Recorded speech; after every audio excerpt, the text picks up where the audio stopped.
Hey, welcome to another episode of The Wealth Seed. Good afternoon, good Thursday afternoon to all of you. I hope that your week has been an amazing one. And I hope that you're going to be finishing out the week strong. Listen, this is, I believe, episode 27. So I'm trying to stay consistent in getting these things out. I may have missed a week, I think, but I'm trying to stay consistent, right? Consistency is key. For those of you who don't know me, I am Lexi Johnson. I'm an international speaker, financial coach, consultant, and strategist, and the host of this podcast, right?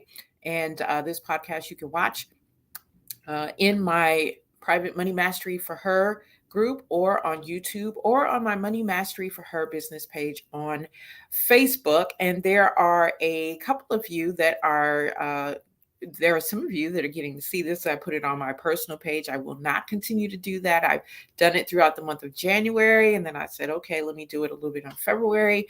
But after that, that's it. You're either going to have to go like my business page, become part of the Money Mastery for Her group, or follow us on YouTube to catch the podcast after February. Okay. All right. So today we are going to do our usual. We have our money, our crazy money story, really crazy one today. And then we're going to get into our topic for today, which is marriage and money. Okay. Marriage and money. Can I tell y'all personally, I really usually just shy away from all the kind of relationship advice giving type stuff. But today I'm going to give a few tips as it relates to marriage and money, some very important ones. So listen, if you haven't already, grab your pen, grab your notebook. You want to take some notes. And even if you aren't married yet, right? Maybe you're in a committed relationship. Maybe you're not. Maybe you're single.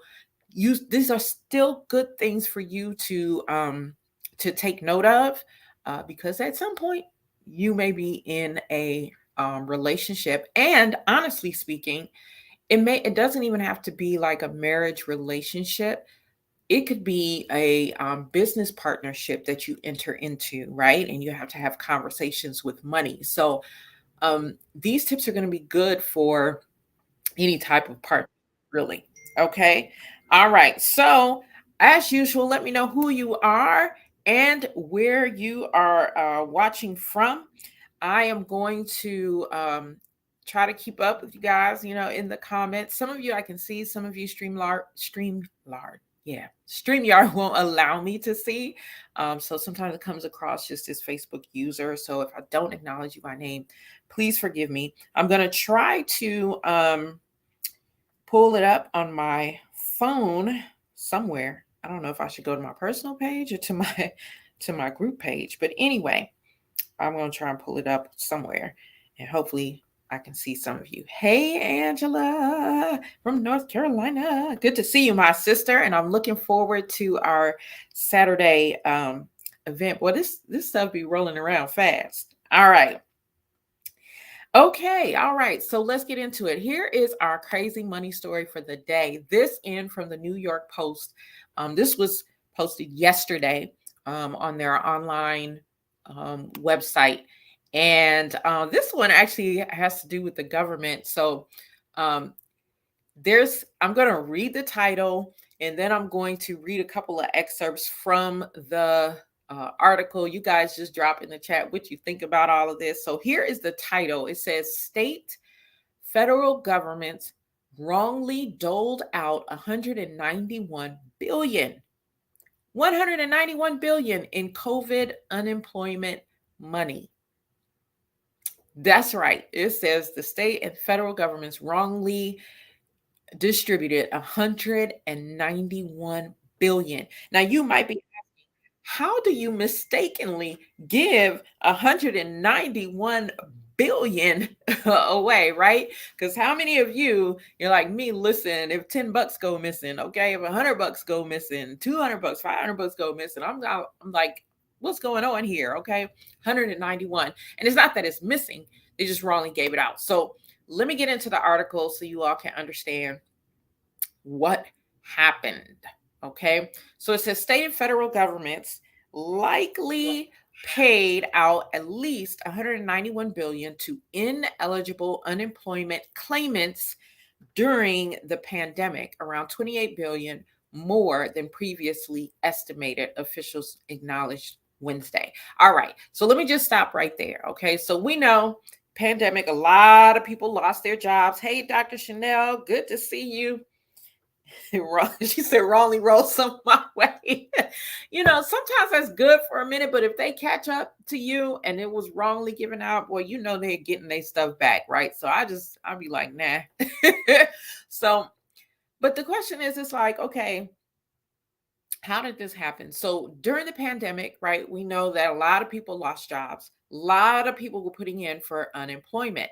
And of course, we also know that there are those who are going to take advantage, right, of what's going on and try to seek some opportunities that aren't necessarily for them, right? And so this is that kind of story. It says a significant portion of the funny money was attributable to fraud. Um, at least one out of every five unemployment benefit dollars paid out since early 2020 were either improperly given to the same people in multiple states, dead people, prisoners, or those with suspicious email accounts. And this is interesting because it's like, all right, this is the government. Aren't they supposed to really have some, measurements in place, some things in place so that this doesn't happen? Like, what's going on with their systems, right?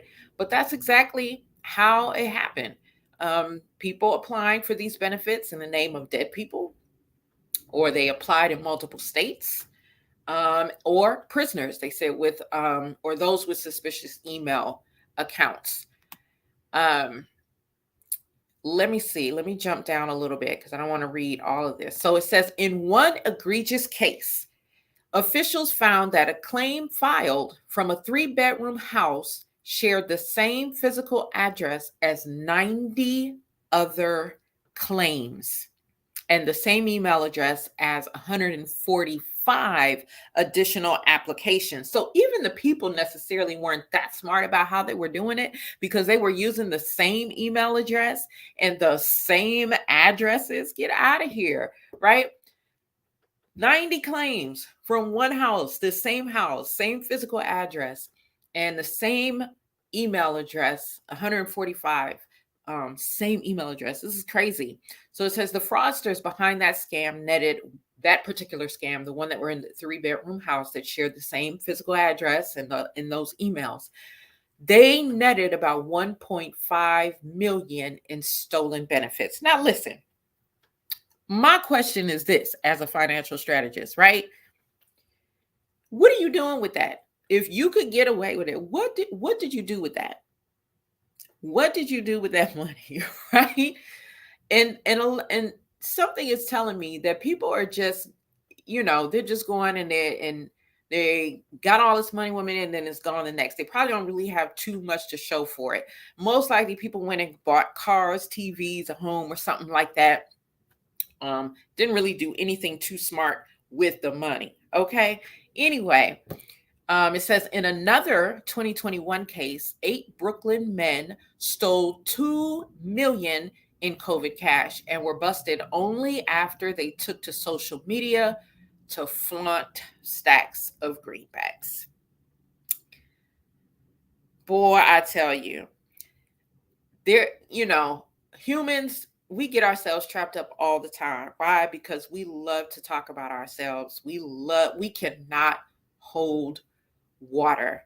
I mean, I've seen people do it not only when they've stolen money, but I've seen people do this when they have committed other egregious crimes, murders, and things like this. They just have to say something, and some of these dumb people say something to social media.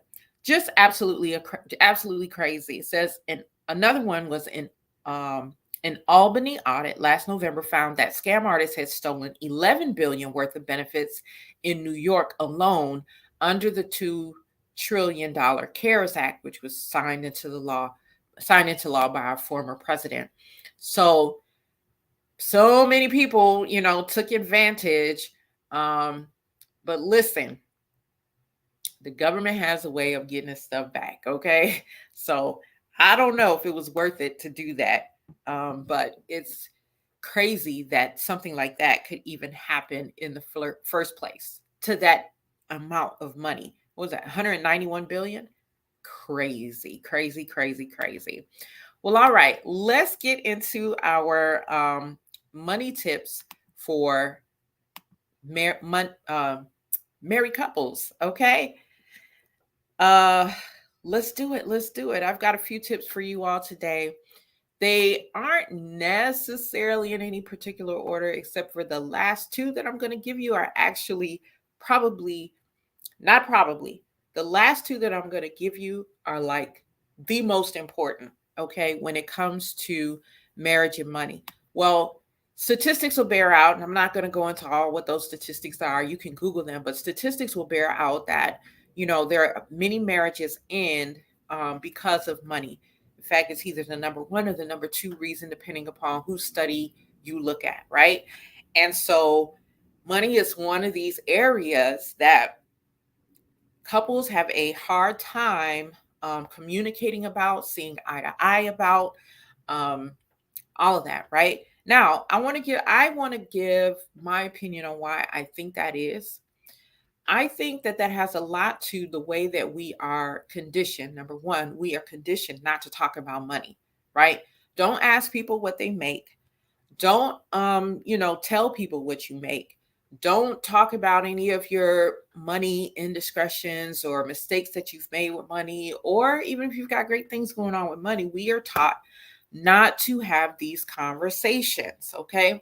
And so I believe that that contributes highly to a lot of the problems that we see going on in marriage as it relates to money. And people are just not having the needed conversations before getting married so that they know what they're getting into, right? Um, and it's not necessarily that you want to have these conversations because you just let me just disqualify a person, although depending on how serious the issues are, you may.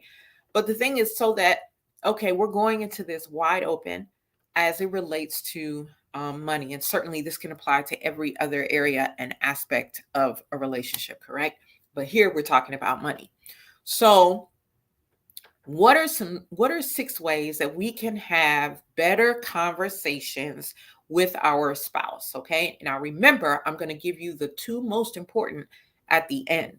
Okay, all right, so number one, agree to disagree. Okay, um there are, again, statistics or books or whatever that will say that men and women value money differently. And that may be the case, but sometimes just from people to people, from person to person, money can be valued differently, right? But the more that you talk about what you value and the differences you have with your partner and all of that, you may get an understanding of why a person spends the way they spend, okay, or earns money the way they earn. And we'll talk about the earning money piece in a minute. So for example, a couple may decide like we need a new car, right? But then they might disagree on how much they should spend on that car. They are not they're not seeing eye to eye on it, right? But instead of making it this huge big deal, they can understand, okay, we're not going to agree on this, okay? But someone in this is not going to necessarily get it all the way their way, right? And that's okay because that's marriage. That's what happens when you're in a relationship. Sometimes you get it all your way, sometimes you don't. Sometimes the other one gets it all their way, sometimes they don't. Sometimes it's a compromise, sometimes not. It's just that's just marriage, right?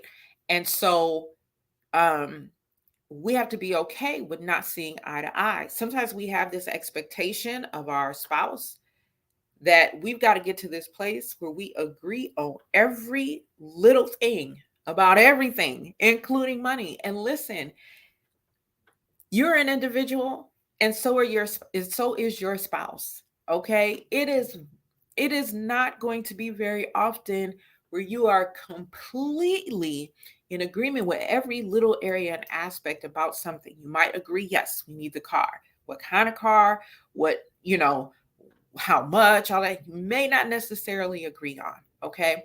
But we're going to talk about like how do we make those kinds of disagreements not such a big deal. That's part of the last two that I'm going to share with you. Okay. So the next thing is, listen, don't wait until you're upset about a money move that your partner made to bring up finances. That is the wrong time to bring up finances because you are in your feelings about whatever just happened. You're upset about it. So you may want to talk about that particular thing, but you don't want to bring up finances as a whole and try to have a heated discussion and then try to, I don't, sometimes we can try to coerce our partners to seeing things our way, and they might just say they are just to keep the peace or whatever. So it's not a good time to discuss finances when you're upset about some type of money move that they've made. Maybe they made a big purchase with, and didn't really think it through or didn't consult you or whatever the case, whatever it is, whatever the reason is, right? That is not the best time to talk about money. Let me tell you what is the best time to talk about money. The best time to talk about money is a little bit every day. Every day. Are you kidding me, Lexi? Every day? Yeah, every day. Listen, wealthy people are having conversations every day about money. Every day. And we're not talking about sitting down and going through the bills every day. No, that's not what we're talking about. Okay.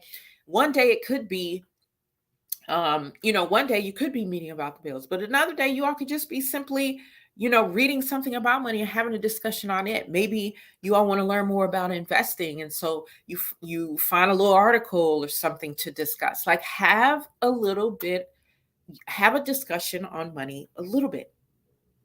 Try almost every day, right?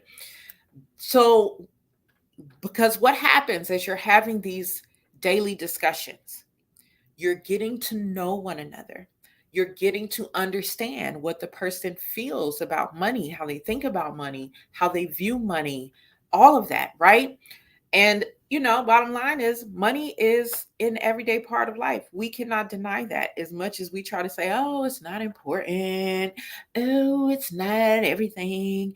And it's, it's not everything, right? But it certainly is important because if it weren't important, many, and I can say of you because I don't work a 9 to 5, but many of you would not be going to work 40 hours a week so you can pay bills. If money were not important, you would not be working that much. Okay. So money's important. And so let's talk about it regularly so that it's not a big deal if something, out of the way is done. We can have this, we can have better conversations, even around the disagreements. Okay. Another thing is to understand understand your partner's money personality. Okay. Listen, when I'm sitting sometimes talking with, not, I primarily work with women, but sometimes we talk about, you know, their spouse if they're married, obviously, because they're not making a bunch of moves independently here, right? And so one of the things that I always talk about is, hey, we're always focusing on the other person's weakness as it relates to money, but how about we find out what their strengths are as it relates to money? What is my spouse's money personality? And let me get an understanding of what that is and how that came about. Many of us, our behavior as it relates to money is because we've been conditioned that way years over years, years over years. Did I say years over years? Right? And so we cannot expect that our spouse is going to change, habits and behavior just like that. And maybe they should and maybe they shouldn't, right? The personalities are just different. Sometimes it doesn't make one wrong and the other one right. Okay, Dr. Chanel says that part, LOL. Yes, money is important. I like that suggestion about talk about it more frequently. Absolutely. Absolutely. Okay, so that it's not so taboo. And so that, again, if there is some sort of disagreement, we're not sitting here like, oh my gosh, when is the best time to bring this up? Or you're nervous about bringing it up. No, because you all are having these discussions every day. All right. So getting back to the whole money personality thing, there are a plethora of those assessments, free assessments online that you can do with each other, and then have a discussion, make a discussion out of it, and learn. And instead of trying to say, well, you shouldn't da da da da, you spend too much, you this that or the other, try to first understand where the behavior is coming from, why why they're doing what they're doing. Okay, again, like I said, sometimes people are conditioned, their money habits is something that they were taught, something they saw when they were growing up. And so they're just, mimicking that. Um, so we need to understand that. And if we want true change, I mean, we have to understand where it's all coming from to begin with, right? So let's try to focus on the person's strengths as it relates to money versus always, hammering down on the weaknesses, right? And I'm going to come back to that when I talk about the most important two here in a moment. I wanted to say one more thing on that money personality thing, and oh well, I guess it's gone. It'll come back if it if it needs to. All right, next thing.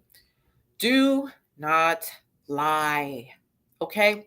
Don't lie. There's no need to lie about going out and getting, some clothing when you went out and got it. Oh, let me just put the stuff in the trunk and bring it in the house a couple weeks later, and maybe they won't notice anything or whatever. Listen, I don't know. I don't know about you, but sometimes you may have a spouse who keeps up, like I keep up. Okay? Like you can't, I'm going to figure it out at some point or another, right? So don't lie. Like lying just in any situation is not good. It causes division. It causes division, okay, at the end of the day. And then it will lead into a lack of trust. Then you're going to be upset because you can't be, because the person don't want to trust you. And why should they? Because you lie about little stuff. You lie about, oh, I went and spent an extra $5 on blah blah blah or whatever, right? So don't lie. Don't lie about the little stuff. Don't lie about the big stuff. Okay. Don't say, hey, I'm going on this trip, it only costs $500 when in fact it costs $1,500, right? Like, don't do that. Um, just, and again, this is one of the things that makes it easier to talk about money is to agree that, hey, we're just going to tell the truth. Okay. We just going to tell the truth. Dr. Chanel says money personality. Never heard of that term. Understanding the behavior. Yes. Focus on strengths. Yes, absolutely. With my clients, when I'm coaching them as it relates to money, that the first two things, the first two assessments that they're taking is a money personality assessment, and they're taking their financial needs analysis. So we can see where they are with their finances. But then what is the behavior? What is the thought processes? What is all that's driving what we see, the numbers that we see, right? Because I can do a financial needs analysis and really it's going to give me a lot of numbers, but it doesn't tell me what is driving the behavior, right? And sometimes people are not able to articulate what exactly is driving the behavior. So doing a money personality test assessment can help one articulate what's driving the behavior. Why do they think about money the way they think about money? Why do they spend it or save it or earn it or whatever the way that they do, right? So, all right. So I got 3 more for you guys and we're going to wrap it up. All right. So how about now we incorporating conversations about how we earn money? See, oftentimes we have conversations about how we spend money and we don't agree on how we're spending it, right? Husband has a, this habit of, he has this thing. What am I trying to say? And I don't want to make it a bad thing, but it's like maybe a hobby. Let's put it that way. He has this hobby that he spends this money on, and you don't particularly care for it because you don't really, you're not passionate about the hobby, so you don't get it, right? But at the same time, you have something that you spend on because you're passionate about it. He may not get it, right? And so we're always having these conversations about what we're spending, but why aren't we talking about how we're earning money, right? Why aren't we talking about that?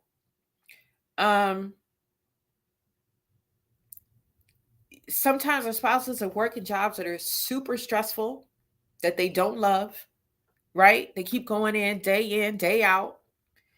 They're doing all this stuff, but still can't really afford to have all the, luxuries that they want to have, or whatever the case may be.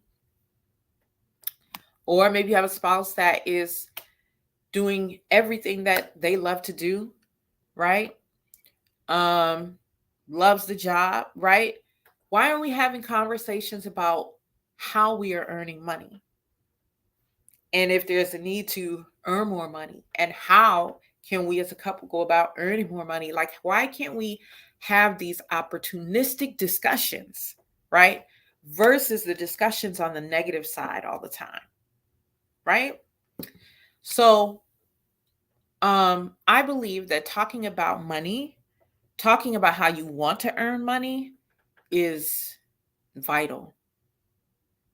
Maybe someday you want to own your own part-time business, you want to, or own your own business full out.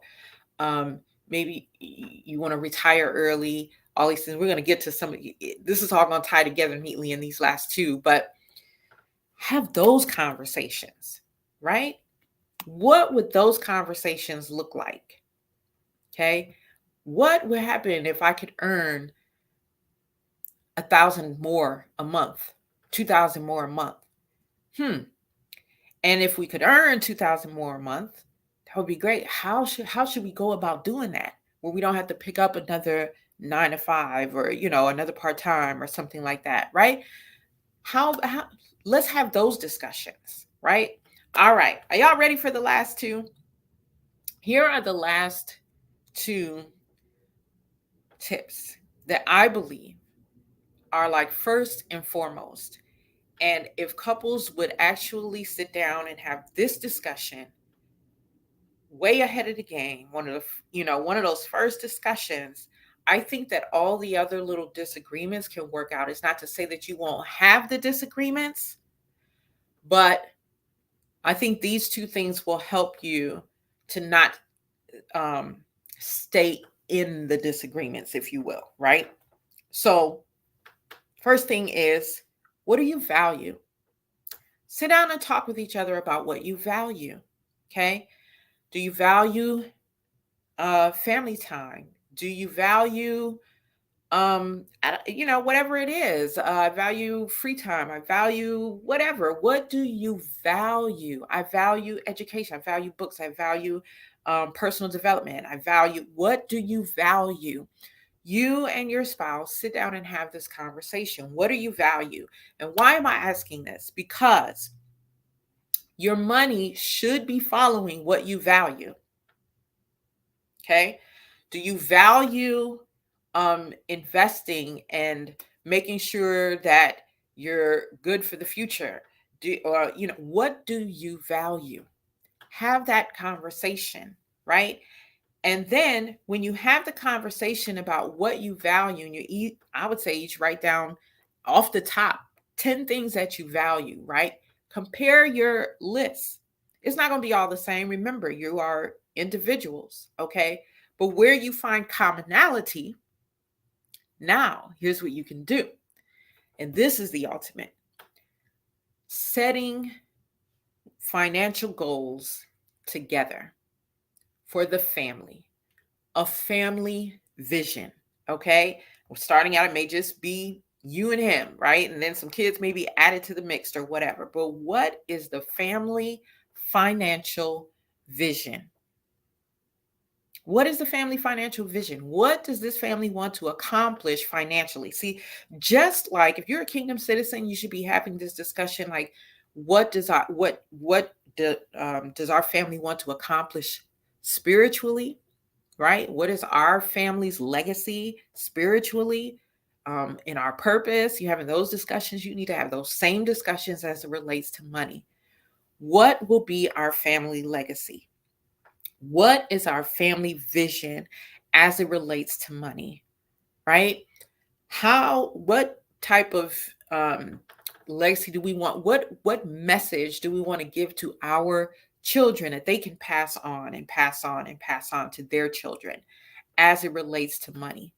This is so important when you guys can come together, look at what you value, find the commonalities, create a family vision and family financial goals out of these things. Guess what happens?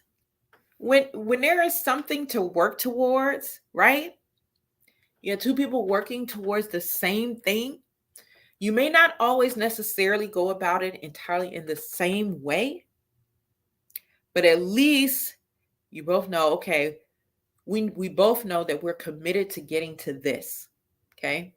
This goal, A, or this or these goals, ABC, right? We are both committed to getting here.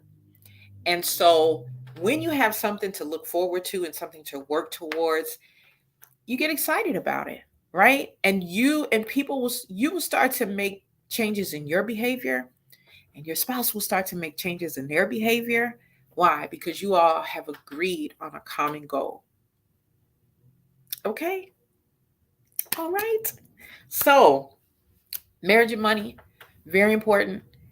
Let me see if I can review these really quickly. So, I'm going to go backwards. Start with what is the family vision? What are the family financial goals? Right? Family financial vision, right? What do you value? Um, Talk about how you earn money versus how you're spending money all the time. I'm not saying we don't talk about spending ever, but can we focus a little bit more on how we're earning money, right? Don't lie about stuff, little or small, okay? Don't lie. That never works. It always creates division. Focus on learning each other's money personality, okay? So you can understand what drives their behavior. And uh, agree to disagree. Okay. Trying to make things such a big deal. Unless, of course, like, I mean, the behavior is detrimental to the family, then, I mean, we're not talking about things like that. Okay. All things being equal, right? We're just talking about, hey, there's just a little bit of difference in the way I operate and the way spouse operates as it relates to money. How can we get on the same page, right? So I hope that these tips have been helpful to you all. Let me share with you all a little bit of, what's going on or what's coming up. First of all, if you would like a consultation and you're thinking, hey, I need to get some work on my money mindset. We need some coaching. I need a financial strategy. I want to learn how to invest. I want to whatever your money goals are, right? And you need some help with that. Get on my calendar. Let's have a complimentary chat so we can talk about what your goals are. What are you trying to accomplish, and how I might be able to serve you. Okay, so you're going to see the link to my calendar in the description. All right. Next, Kingdom Economics merch. I'm wearing some today. This one is our women's t-shirt, tested woman of strength t-shirt, I should say. It says tested, resilient, courageous, victorious. You all can't see it, but it's an amazing shirt. Yeah. It's an amazing shirt. It says women of strength on the end.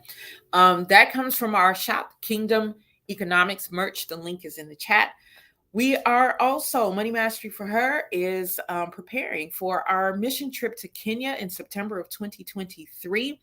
And you may not be part of the mission team, may not want to, you may not be feeling called to do that. And that's absolutely okay. However, you can still be a part by donating to our cause. When we go to Kenya, we're going to help. We're going to be providing shoes. We're going to be providing school supplies. We're going to be providing sanitary napkins. We're going to be doing quite a lot of stuff, right? So you can donate. The link is also in the description as well. And whatever else is in the description, right? So thanks for tuning in. I'll see you guys next week with another installment edition episode of The Wealth Seed. See ya. Oh, I just saw your question. So would it be wise for dating couples to engage in? Absolutely. Are these concepts discussed in premarital counseling? No, no. I'm going to tell you why. So yes, to your first question, yes. If you are considering marriage, it is definitely wise to get some financial counseling and some financial coaching. Most cases, no, it's not discussed in premarital counseling. If money is discussed, it's really on a surface level. And the reason is because typically the person that's doing the premarital counseling really isn't an expert in money, right? They know as much as you know about money. They know as much as, and this is no dig or nothing like that, but they don't teach us a whole lot in school about money.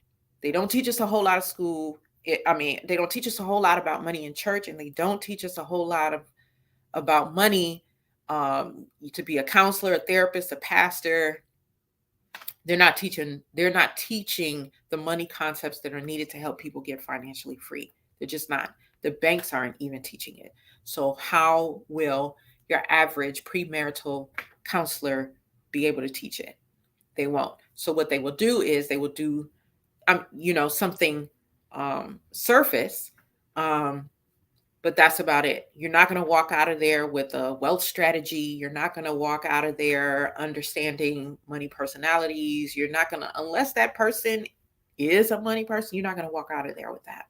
So it is definitely prudent. Prudent means wise, to get financial counseling, coaching with a professional in that area. Okay. All right. So that's it, y'all. Hope y'all enjoyed this episode. I'll talk to you all next time. Peace.